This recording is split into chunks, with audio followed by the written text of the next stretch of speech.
नमस्कार दोस्तों, प्रतिदिन की भांति आज भी हम लोग एक नए अध्याय को पढ़ेंगे, नए चैप्टर को पढ़ेंगे। उसके बाद एमसीक्यू करेंगे और प्रैक्टिस करेंगे। इससे संबंधित क्वेश्चन क्या क्या आते हैं और क्या क्या आ सकते हैं और क्या क्या आए हैं। तो आज हम लोग पढ़ते हैं वैदिक काल या फिर संस्कृति। तो शुरू करते हैं। सिंधु सभ्यता के पतन के बाद जो नवीन संस्कृति प्रकाश में आई उसके विषय में संपूर्ण जानकारी वेदों से मिलती है, इसलिए इस काल को हम वैदिक काल के नाम से जानते हैं। तो दोस्तों, सिंधु सभ्यता का जब पतन हुआ उसके बाद जो संस्कृति आई उसकी जानकारी हम लोग को वेदों से मिलती है, इसलिए उस काल को हम लोग वैदिक काल कहने लगे। ठीक है।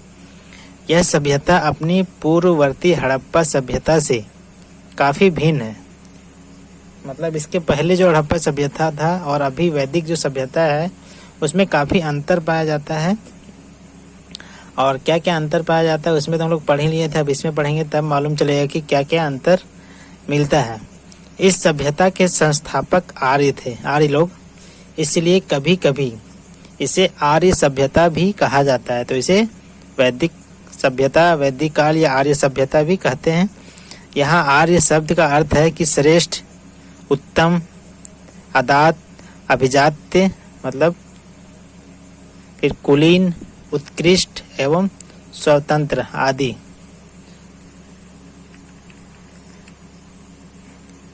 वैदिक शब्द वेद से बना है जिसका अर्थ होता है ज्ञान।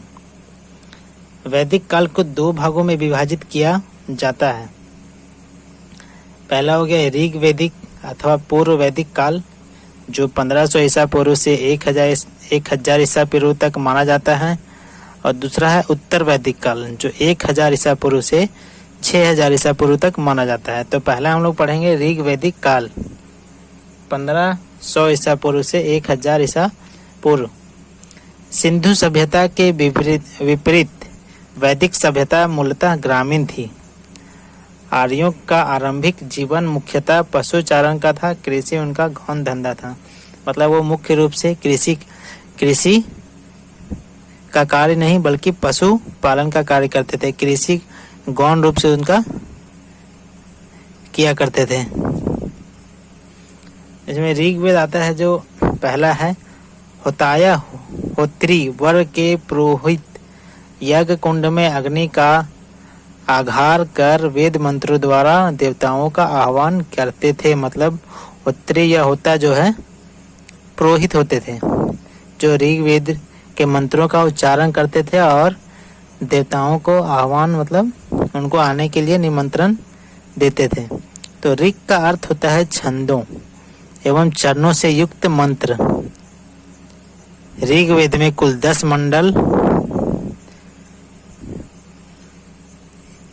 एवं 1028 सूक्त हैं। ऋग्वेद के मंत्रों को यज्ञों के अवसर पर देवताओं की स्तुति हेतु होत्री ऋषियों द्वारा उच्चारित किया जाता है। कहीं कहीं होत्री भी लिखा होता है, कहीं कहीं होता हुई लिखा हुआ रहता है। तो ऋग्वेद में पहला और 10वां मंडल सबसे अंत में जोड़ा गया। ये नहीं कि पहला है तो सबसे शुरू में ही जोड़ा गया होगा। ये कन्फ्यूजन होता है कि 10वां तो लास्ट में ही जोड़ा जाए, क्योंकि 1 से 10 में 10 लास्ट में आता है और पहला शुरू में आता है। तो पहला भी सभी को शुरू में ही मार देते हैं, जबकि पहला और 10वां मंडल सबसे लास्ट में जोड़ा गया था। इसको आप ध्यान में रखिएगा। ऋग्वेद के 2 ब्राह्मण ग्रंथ हैं, पहला ऐत्रेय और दूसरा कौशितकी। कौशितकी को सांख्यायन भी कहते हैं। ऋग्वेद की मूल लिपि ब्राह्मी थी। ऋग्वेद के पुरोहित को होता कहा जाता है, हम लोग अभी पहले देखे थे। ऋग्वेद की अनेक बातें अवेस्ता से मिलती है। अवेस्ता जो है ईरानी भाषा का प्राचीनतम ग्रंथ है।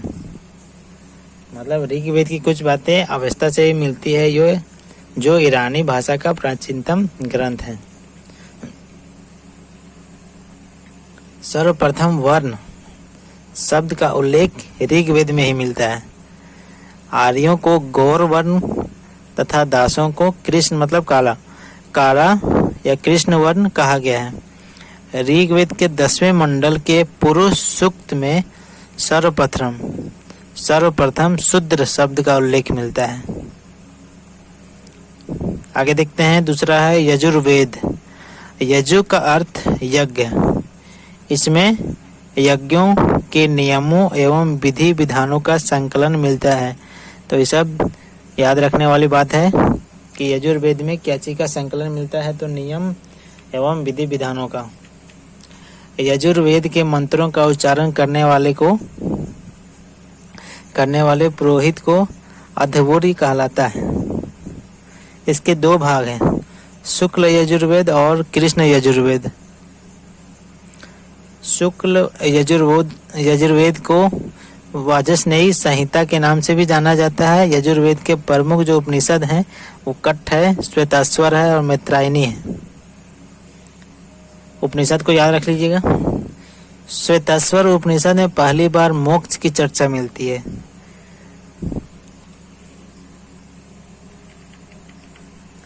तो ये सब क्वेश्चन पूछ सकता है और पहले भी एग्जाम में क्वेश्चन पूछे गए हैं। यम और नचिकेत या नचिकेता का संवाद कठोपनिषद में उल्लेखित है। इसमें क्या क्या दोनों के बीच संवाद हो रहा है। तो यम ने नचिकेता को उपदेश दिया है, मतलब यम यहाँ पे गुरु थे और नचिकेता शिष्य। तो बोल रहे हैं यम नचिकेता से कि ना इस आत्मा का भी कभी जन्म होता है और ना इसकी कभी मृत्यु होती है, मतलब यह अमर है, ना ही मरता है ना ही इसका जन्म होता है। यह अजन्मा, नित्य तथा शाश्वत है। दोनों के बीच में संवाद चल रहा है और ये कठोपनिषद में उल्लेखित है। कठोपनिषद कृष्ण यजुर्वेद का उपनिषद है। यजुर्वेद गद और पद दोनों भाग में लिखे गए हैं।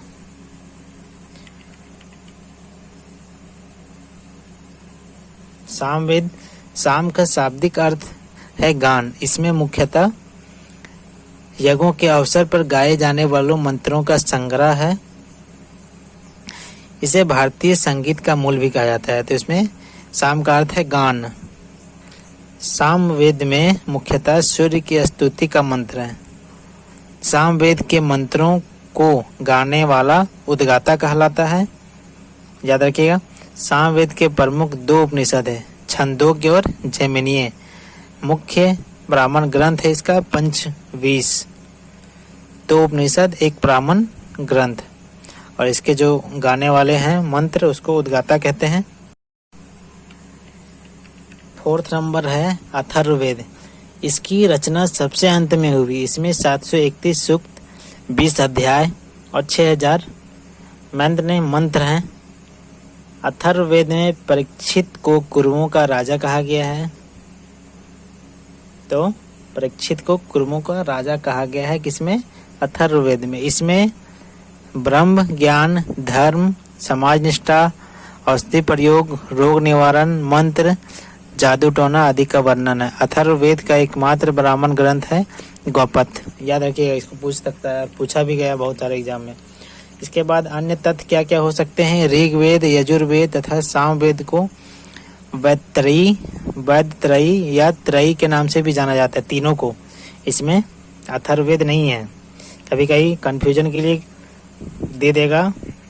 इसमें से तीनों में से कोई 2 देगा और एक हटा देगा, और इसमें से बोलेगा कि सामवेद हटा देगा और बोलेगा कि सामवेद। अथर्ववेद में कौन सा इसमें तीसरे नंबर पे आता है या तीसरा शामिल होने वाला कौन वाला है? तो इसको तीनों ऋग्वेद, यजुर्वेद और सामवेद को त्रयी के नाम से जाना जाता है। या तीनों को पूछ दे किस नाम से जाना जाता है। आर्यों का इतिहास हमें मुख्यतः वेदों से ज्ञात होता है, ये हम पहले ही देख चुके हैं।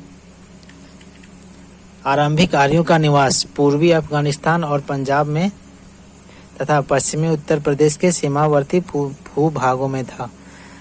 अतरंजी खेड़ा से लोह धातु मल तथा धातु शोधन में प्रयुक्त होने वाली भट्टियां मिली। तो लोहा गलाने वाली भट्टी मिली है, जिनसे यह संकेत मिलता है कि यहाँ लोह धातु गलाने का कार्य स्थानीय रूप से होता है। तो यहाँ पे लोह गलाने या लोहा का साक्ष्य मिला है, तो हम लोग बोल सकते हैं कि यहाँ पे लोहे के प्रमाण मिले हैं। अगला है आर्यों की आरंभिक इतिहास की जानकारी का मुख्य स्रोत है ऋग्वेद। अवेस्ता, अभी जो देखे हम लोग कुछ देर पहले देखे अवेस्ता, तो अवेस्ता और ऋग्वेद दोनों भाषिक समानताओं के कारण आर्यों की सभ्यता से संबंधित माने जाते हैं। अवेस्ता ईरान के क्षेत्र से संबंधित है। ऋग्वैदिक काल में लोग प्रकृति की शक्तियों, वैदिक देवता और देवियों की प्रार्थना, यज्ञ, इसमें बलि और कर्मकांड पर विश्वास करते हैं।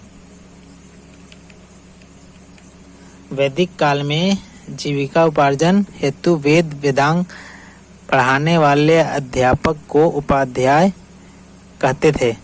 ठीक है, जो वेद वेदांग पढ़ाते थे उसको उपाध्याय कहते थे, उस टीचर को।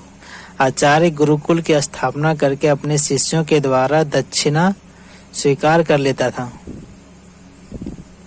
दक्षिणा तो अभी भी ट्यूशन फीस देते हैं, पहले उसको गुरु दक्षिणा कहा जाता था।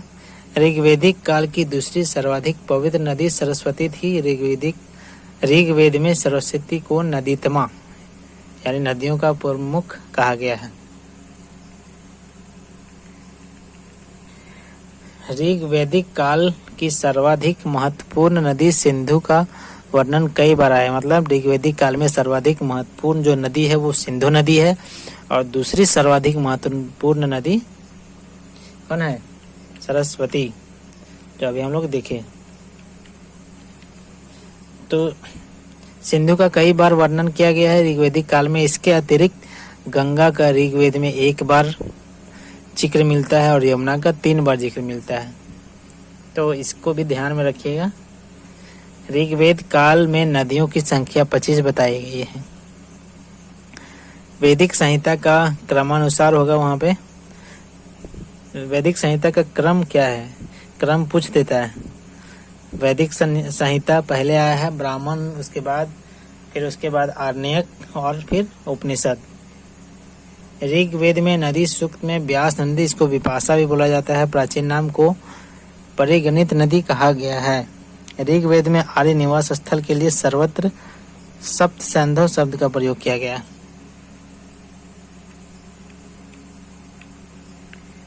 हिमालय, ऋग्वेद में हिमालय एवं उसकी चोटी मुजवंत का वर्णन मिलता है।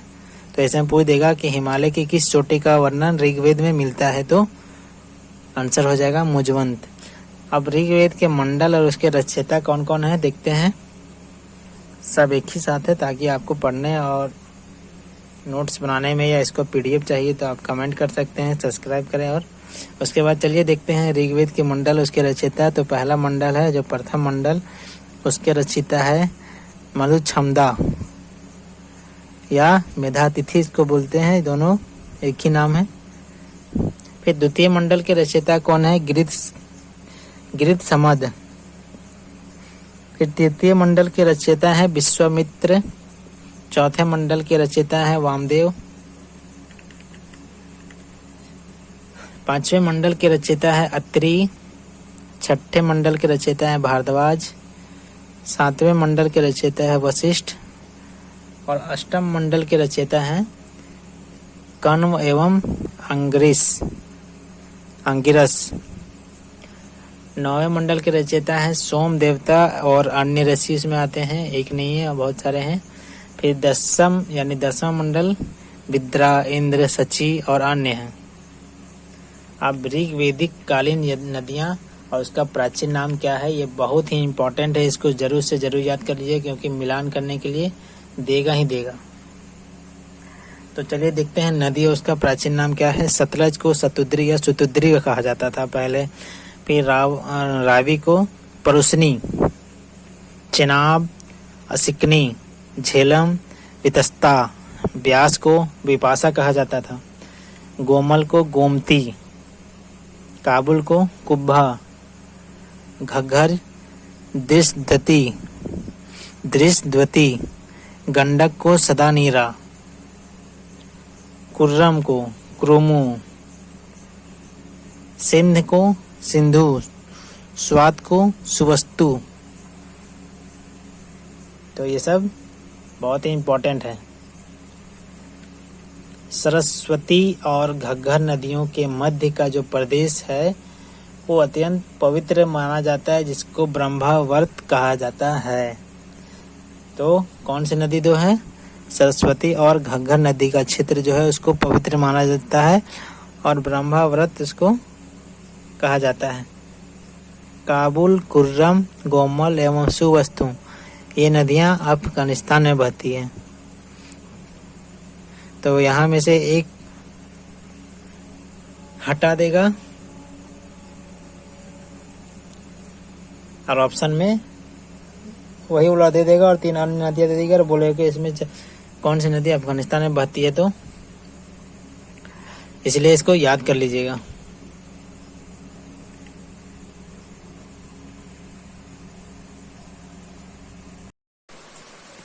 तो दोस्तों आगे देखते हैं क्या है। ग्राम, विस और जन ये उस समय के उच्चतर इकाई थे। तो ग्राम किसको बोलते थे देखते हैं। तो जिसमें कई परिवारों का समूह होता था उसे ग्राम बोलते थे और इसका जो प्रधान होता था तो उसको ग्रामणी कहलाता था। उसके बाद विस, तो कई गांवों का समूह विस कहलाता था और इसका जो प्रधान होता था उसको विसपति बोला जाता था। उसके बाद सबसे बड़ा जन, मतलब अनेक विषयों का समूह होता था जन, तो इसका जो प्रधान होता था उसको जनपति या राजा कहते थे। दोस्तों आगे ऋग्वेद में जन शब्द का उल्लेख 275 बार मिलता है, जबकि जनपद शब्द का उल्लेख एक बार भी नहीं मिलता है। उसके बाद क्या है, ऋग्वेद में सभा, समिति, विदत तथा गण जैसे अनेक कबीलाई परिषदों का उल्लेख है और इसमें महिलाएं भी इसमें भाग लेती थी। समिति के सभापति को ईशान कहा जाता था। ये सब छोटा छोटा बात याद रखने योग्य है। वैदिक कालीन न्यायाधीशों को प्रश्न विनाक कहा जाता था और उग्र तथा जीव गिरीव संभवतः पुलिस कर्मचारी थे। तो ये सब कभी कभी मिलान करने दे देगा। अगला है भरत वंश के राजा सुदास तथा अन्य 10 राजाओं के साथ युद्ध हुआ था, जिनमें 5 आर्य थे और 5 आर्योत्तर जन के प्रधान राजा थे। मतलब एक तरफ थे राजा सुदास और दूसरी तरफ 10 राजा थे, जिनमें 5 आर्य थे और 5 आर्योत्तर जनों के प्रधान राजा थे। और इस यज्ञ को दासराग्य युद्ध कहा जाता है। दासराग्य युद्ध बहुत इम्पोर्टेंट है। और ये कहाँ पे हुआ था युद्ध? पुरुषनी नदी। तो पुरुषनी नदी किसको बोलते हैं? रावी नदी को बोला जाता था। तो इस युद्ध में राजा सुदास की जीत हुई थी। तो पूछ सकता है दासराग्य युद्ध किस नदी के किनारे हुआ था तथा एक तरफ 10 राजा थे तो दूसरा तरफ कौन सा राजा था, उसका नाम पूछ सकता है। अगला है आर्य समाज पितृ सत्तात्मक था, परंतु नारी का मातृ रूप में पर्याप्त सम्मान मिलता था। ऐसा नहीं कि नारी को अवहेलना और इसको इग्नोर करके किया गया। परिवार के प्रधान को कुल्लभ या गृहपति कहा जाता था और संयुक्त परिवार की प्रथा थी। ऋग्वेद के 10वें मंडल में वर्णित पुरुष सूक्त में विराट द्वारा 4 वर्णों की उत्पत्ति का वर्णन मिलता है। 4 वर्ण आप लोग जानते होंगे, नहीं जानते होंगे, देखते हैं आगे कौन कौन से होते हैं। इसमें कहा गया कि ब्राह्मण जो था वो परम पुरुष के मुख से उत्पन्न हुआ है। तो 4 वर्ण मिलता है, उसमें जो पहला वर्ण है ब्राह्मण वो परम पुरुष के मुख से जन्म हुआ है और जो दूसरा वर्ण है क्षत्रिय उसकी भुजाओं से जन्म हुआ है और तीसरा वर्ण जो वैश्य उसकी जांघों से जन्मा हुआ है और जो सबसे अंत में है शूद्र वो उसके पैरों से उत्पन्न हुआ है। तो यहाँ पे जो 4 वर्ण है वो ऋग्वेद के 10वें मंडल में पुरुष सूक्त के विराट द्वारा 4 वर्णों की उत्पत्ति का वहाँ पे वर्णन मिलता है। ऋग्वेद में वर्ण शब्द रंग के अर्थ में तथा कहीं कहीं व्यवसाय चयन के अर्थ में प्रयुक्त हुआ है। मतलब ऋग्वेद में वर्ण का प्रयोग रंग के अर्थ में कहीं कहीं किया गया है तो कहीं व्यवसाय चयन के रूप में। प्रारंभ में हम 3 वर्णों का उल्लेख पाते हैं। तो 3 वर्ण क्या क्या थे? ब्राह्मण यानी ब्राह्मण, क्षत्रिय और वैश्य। इसमें शूद्र का उल्लेख इसमें नहीं था प्रारंभ में। फिर कब मिलता है? शूद्र शब्द का उल्लेख सर्वप्रथम ऋग के 10वें मंडल के पुरुष सूक्त में मिलता है। जो अभी हम लोग देखें कि 4 वर्णों का उल्लेख मिलता है तो उससे पहले 3 ही वर्णों का उल्लेख था, शूद्र का उल्लेख नहीं था। तो शूद्र का उल्लेख 10वें मंडल में मिलता है। ऋग्वेद का 8वां मंडल कण्वों और आंग्रीस वंश को समर्पित है। ऋग्वेद का 9वां मंडल सोम देवता को समर्पित है। तो कौन मंडल किसको समर्पित है ये पूछता है। पुराणों में 5 प्रकार के विषयों का वर्णन है। सर्ग, प्रतिसर्ग, वंश, मनवंतर और वंशानुचरित्र। तो सर्ग क्या बोलता है? बीज या आदि सृष्टि का पुराण है। प्रतिसर्ग बोलता है कि प्रलय के बाद की पुनर्सृष्टि को कहते हैं। जो प्रलय आता है उसके बाद जो सृष्टि बनाता है उसको प्रतिसर्ग। फिर वंश देवताओं या ऋषियों के वंश वृक्षों का वर्णन है वंश में। मनवंतर में बोलता है कि कल्प के महायुगों का वर्णन है। और वंशानुचरित्र में पुराणों के वे अंग जिनमें राजवंशों की तालिकाएं दी गई हैं और राजनीतिक अवस्थाओं, कक्षाओं और घटनाओं का वर्णन है। ऋग्वेद के काल में दास प्रथा का प्रचलन था। गाय को अघन्य मतलब नहीं मारने योग्य माना जाता था। गाय को अघन्य माना जाता था मतलब वो एक नहीं मारने वाली जीव के अंतर्गत आती है जिसको नहीं मारा जाना चाहिए। सिंधु नदी आर्यों की सर्वप्रथम नदी थी। सरस्वती नदी दूसरा स्थान थी। सबसे प्रमुख नदी सिंधु थी और सेकेंड नंबर पे सरस्वती थी। इस काल में राजा का कोई नियमित सेना नहीं थी। युद्ध के समय संगठित की गई सेना को नागरिक सेना कहते थे। मतलब पहले से कोई संगठित नहीं थी। जब युद्ध का ऐसा समय आता था या वैसा सिचुएशन आता था उस समय जो सेना बनती थी उसी को नागरिक सेना कहते थे। अथर्ववेद में सभा और समिति को प्रजापति की 2 पुत्रियों के समान माना गया है। जो सभा और समिति है उसको 2 पुत्रियों के समान माना गया है। तो पूछ सकता है कि किसको 2 पुत्रियों के समान माना गया? तो सभा और समिति को इसका आंसर हो जाएगा। सर्वप्रथम ऋग्वेद में दासों के विषय में स्पष्ट उल्लेख प्राप्त होता है। हिरण्य और सुवर्ण शब्द का प्रयोग सोने के लिए किया जाता था, जबकि निष्क सोने का एक आभूषण होता था। हिरण्य और सुवर्ण का शब्द सोने के लिए होता था प्रयोग, जबकि निष्क जो है सोने से बना एक आभूषण था। ऋग वैदिक काल में विवाह की उम्र संभवतः 16-17 डिसाइड थी, मतलब निर्धारित थी। ऋग्वेद में हमें धर्म के अतिरिक्त दूसरा शब्द रीत मिलता है। सभी देवताओं का संबंध रीत विश्व की नैतिक और भौतिक व्यवस्था से माना गया है। ऋग्वेद में इसका वर्णन है। सृष्टि के आदि में सर्वप्रथम रीत की उत्पत्ति हुई थी। रीत के द्वारा विश्व में सुव्यवस्था तथा प्रतिष्ठा स्थापित होती है। यह विश्व की व्यवस्था का नियामक है। आगे जो है गायत्री मंत्र का ऋग्वेद में उल्लेख मिलता है। इसके रचनाकार थे विश्वामित्र। यह सविता मतलब सूर्य देवता को समर्पित है। जो गायत्री मंत्र है वो सूर्य देवता को समर्पित है। यह मंत्र ऋग्वेद के 3 मंडल में वर्णित है, जिसके रचयिता विश्वामित्र थे।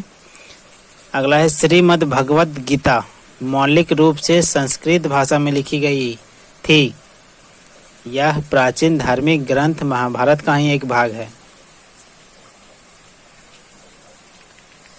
बृहस्पति जी को वैदिक देवताओं का पुरोहित माना जाता है। किसको? बृहस्पति को। अब देखते हैं कि इसका विवाह में क्या क्या बात आती हैं।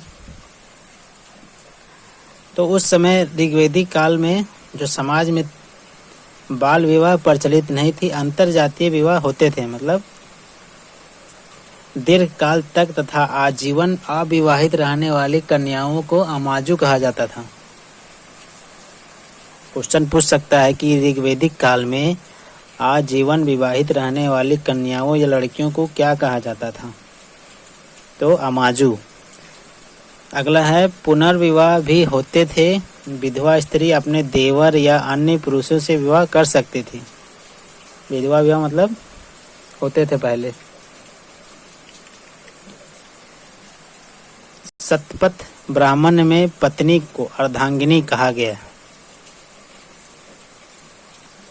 मतलब आधा अंग पत्नी होती थी और आधा अंग में पति। कन्या के विदाई के समय जो उपहार दिए जाते थे उसको वहत्तु कहा जाता था। ये बहुत महत्वपूर्ण है। विवाह के समय जो गिफ्ट दिए जाते थे उसको वहत्तु कहा जाता था। शिक्षा के द्वार स्त्रियों के लिए खुले थे। कन्याओं को वैदिक शिक्षा दी जाती थी। पुत्री को उपनयन संस्कार किया जाता था। स्त्रियों को यज्ञ करने का अधिकार था। दोस्तों, जो उपनयन संस्कार है उसको हम एक अलग क्लास ले लेंगे, अलग वीडियो बना देंगे उसके लिए। तो जो भी संस्कार हैं या फिर जो भी प्रथाएं हैं उसके लिए हम एक तो अलग से वीडियो बना लेंगे। उसमें आप डिटेल से देख लीजिएगा कि इस उपनयन संस्कार किसको बोलते हैं, इसमें क्या क्या नियम है, क्या क्या होता है। यहाँ पे सिर्फ जान लीजिए कि पुत्री को उपनयन संस्कार किया जाता था, मतलब जनेऊ पहनने का। थोड़ा मोड़ा जान लीजिए कि उपनयन संस्कार में जनेऊ पहना जाता था, तो लड़की भी जनेऊ पहन सकती थी। उसके लिए कुछ नियम थे, उस समय आपको अलग वीडियो में बता देंगे कि क्या होता है नहीं होता है। अभी देखते हैं आगे क्या है। स्त्रियों को यज्ञ करने का अधिकार होता था, मतलब उसमें शामिल होने का भी अधिकार होता था। समाज में नियोग प्रथा प्रचलित थी। पर्दा प्रथा कहीं उल्लेख नहीं मिलता है। नियोग प्रथा भी हम एक अलग से ही उसको बना देंगे। कि यहाँ जान लीजिए कि थोड़ा सा कि यदि नियोग प्रथा में ये होता था कि यदि किसी औरत का पति यदि मर गया है या वो अपने वंश को बढ़ाने में सक्षम नहीं है उसका पति, तो वो किसी ऋषि के सहयोग से अपने वंश को बढ़ा सकती थी। मतलब उसको संबंध बना के ऋषि के साथ अपने वंश को बढ़ा सकती थी। या उसका जब पति मर गया हो तो भी वो किसी ऋषि का सहयोग लेके उससे संबंध बनाकर सिर्फ संतान प्राप्ति के लिए वो अपना वंश बढ़ा सकती थी। पर्दा प्रथा मतलब घूंघट में रहना। तो पर्दा प्रथा का और कहीं उल्लेख नहीं मिलता, लेकिन नियोग प्रथा प्रचलित थी। नियोग प्रथा हम आप लोग को डिटेल से बताएंगे।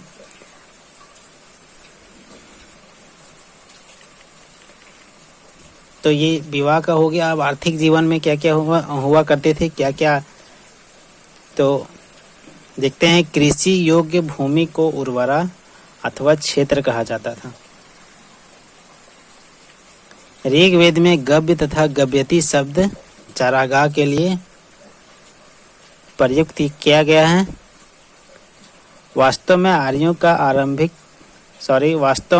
का आर्थिक स्थिति का मूल आधार पशुधन था। और पशुधन में क्या था? गाय।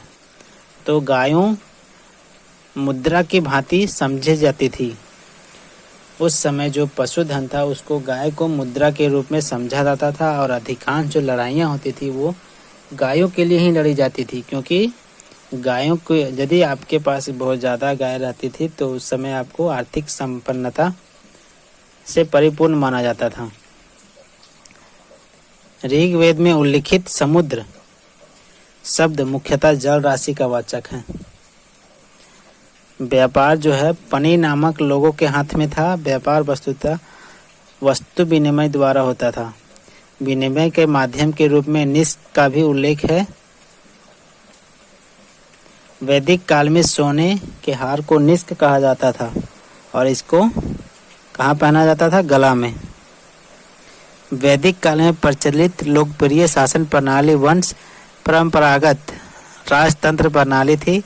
यद्यपि जनता द्वारा चुनाव के भी कुछ उदाहरण मिलते हैं। उदाहरण होना चाहिए।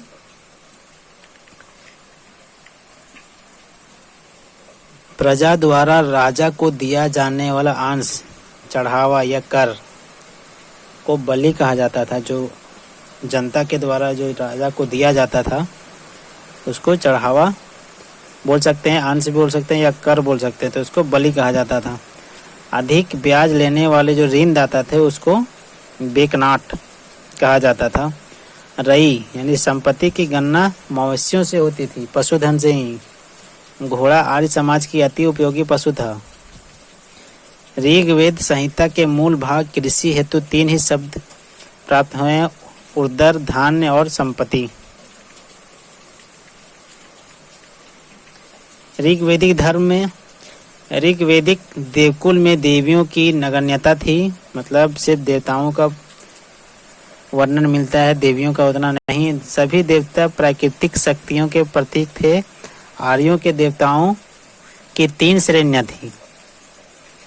तो पहला में थे आकाश देवता, जो उसका क्या क्या हम लोग बोल सकते हैं इसको, सूर्य थे, वरुण थे, मित्र, पूषण, विष्णु और आदित्य थे।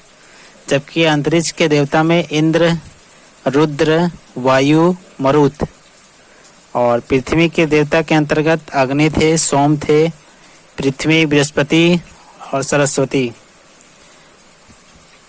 ऋग्वेद में सबसे महत्वपूर्ण देवता इंद्र को पुरबंदर भी कहा गया है। पुरबंदर नहीं, सॉरी, पुरंदर। तो ऋग्वेद में सबसे महत्वपूर्ण जो देवता थे वो इंद्र थे और उनको पुरंदर भी कहा गया। उसमें उन्हें वर्षा के देवता भी माना गया है। ऋग्वेद में इंद्र की स्तुति में 250 सूक्त हैं। इंद्र को क्या क्या नामों से जाना जाता था?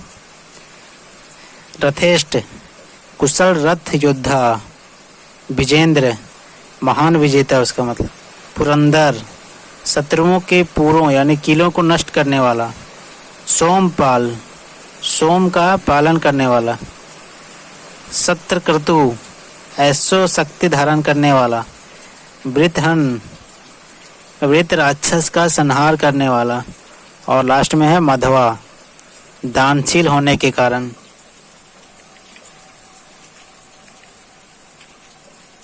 दूसरा महत्वपूर्ण देवता है अग्नि। अग्नि देव के लिए पथिकृत शब्द का भी प्रयोग किया जाता है। तीसरा महत्वपूर्ण देवता थे वरुण, जो जल निधि का प्रतिनिधित्व करता है। वरुण को ऋतस्य गोपा कहा गया है। सोम को पेय पदार्थ का देवता माना जाता था। ऋग्वेद में 9वें मंडल में सोम की स्तुति करता है। अब मरुत आंधी तूफान के देवता, पर्जन्य वर्षा के देवता, सरस्वती नदी देवी बाद में विद्या की देवी कहलाई। ऋग्वेद में एक मंत्र में रुद्र शिव को त्रयंबक कहा गया है। पूषण ऋग्वेदिक काल में पशुओं के देवता थे, जो उत्तर वैदिक काल में शूद्रों के देवता हो गया। मतलब ऋग्वेदिक काल में पशुओं के देवता पूषण थे और उत्तर वैदिक काल में वो शूद्रों के देवता बन गए। अरण्यानी ऋग्वेदिक काल में जंगल की देवी थी। इसमें देवी की नगण्यता पाई जाती है, लेकिन देवताओं का बहुत उल्लेख मिलता है। एशिया माइनर स्थित बोगजकोई में 14वीं शताब्दी ईसा पूर्व के अभिलेख में ऋग्वैदिक काल के देवताओं जैसे इंद्र, वरुण, मित्र तथा नासत्य का उल्लेख मिलता है। इससे पता चलता है कि वैदिक आर्य ईरान से होकर ही भारत आए होंगे।